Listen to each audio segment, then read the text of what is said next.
So how exactly does a single, solitary tax leak end up snowballing into a massive, highly controversial $1.8 billion government settlement? Well, it is a fascinating chain of events, and it's got constitutional lawyers, politicians, and everyday taxpayers all asking some really deep questions about the limits of government power. Welcome to The Explainer. Today, we're taking a close look at the Department of Justice's newly announced Anti-Weaponisation Fund. We are going to break down exactly what this fund is, how it actually operates, and why this totally unprecedented use of taxpayer money has sparked such an intense reaction across the entire political spectrum. Here's our roadmap for The Explainer. First, the IRS tax leak. Second, inside the $1.8 billion fund. Third, the Slush Fund accusations. And fourth, precedent or presidential overreach.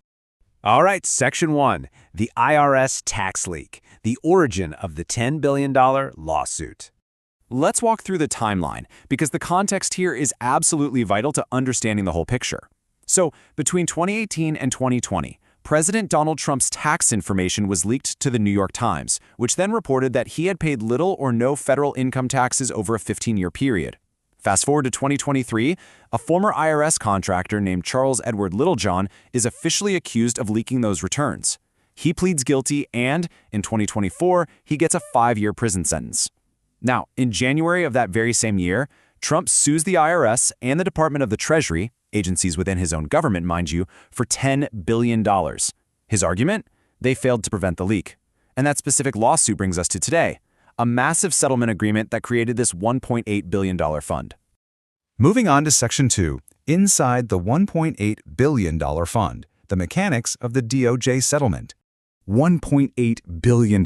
It's a staggering number, but what's really interesting is where that money is actually coming from. It's getting pulled from a separate, standing government account called the Judgment Fund. This is a pool of money used to pay out legal settlements and court judgments. And because of this specific mechanism, and because a federal judge has already greenlit the settlement, the U.S. government can just pay this out without needing a brand new act of Congress. The money is just sitting there, ready to be deployed. To truly grasp the magnitude of this, $1.8 billion far exceeds what you'd usually see for a single lawsuit settlement. I mean, to put that into perspective, it's roughly comparable to the entire annual policing or school budget of a mid-sized U.S. city. That is an unprecedented scale for one single settlement pool. So how is this actually going to work day to day? Well, the fund is designed to financially compensate people who claim they've been unfairly targeted by the federal government. Basically, anyone who believes they were harmed through unfair legal action can file a claim. The whole thing will be overseen by a 5-person panel. But here's a key detail. The Attorney General appoints this team, and only one of those members requires any consultation with congressional leaders. They do have to issue a report every 3 months detailing exactly who got paid and how much. The fund officially shuts down on December 1, 2028, and any leftover money goes right back to the federal government. Okay, Section 3, the Slush Fund accusations. Why critics are sounding the alarm. First, let's define what a slush fund actually is. It's an unregulated fund used for covert or even illegal purposes, and that is the exact heavily loaded terminology being thrown around by opponents right now. Oregon Senator Ron Wyden called it a $1.7 billion slush fund for right-wing political violence and the most brazen theft of taxpayer dollars by any president.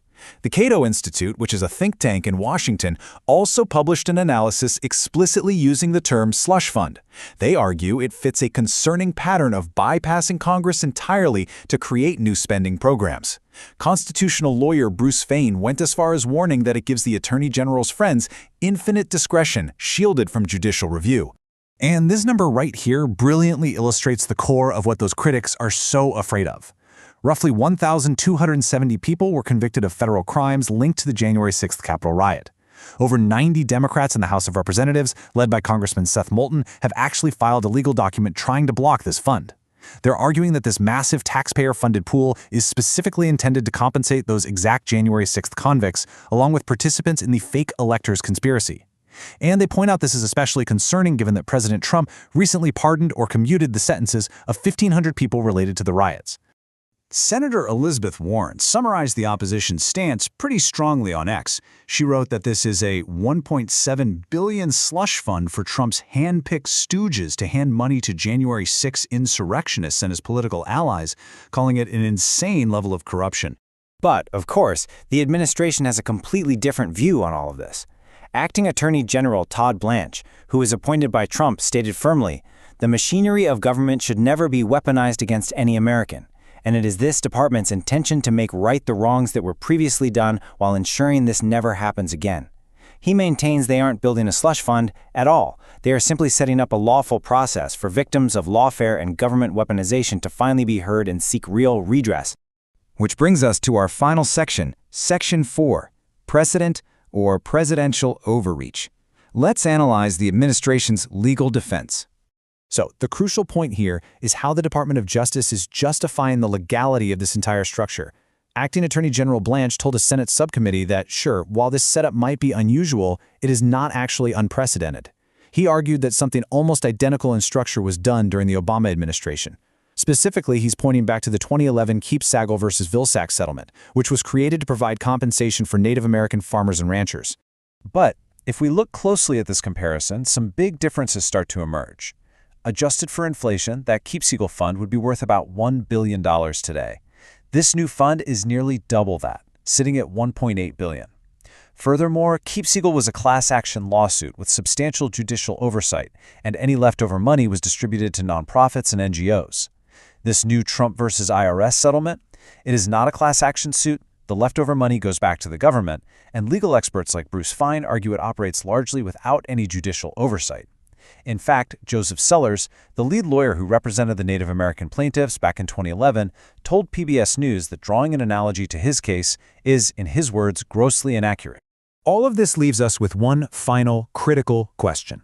Does using a lawsuit settlement to bypass Congress and create a massive $1.8 billion compensation pool fundamentally push the limits of executive authority? Whether you view this as a totally necessary redress for victims of unfair targeting or as an unconstitutional slush fund, there's no denying this settlement is charting entirely new territory in American law. What happens when the executive branch can essentially fund its own mandates using taxpayer dollars through legal settlements? It's a profound constitutional question, and it's one that will likely define the balance of power in Washington for years to come.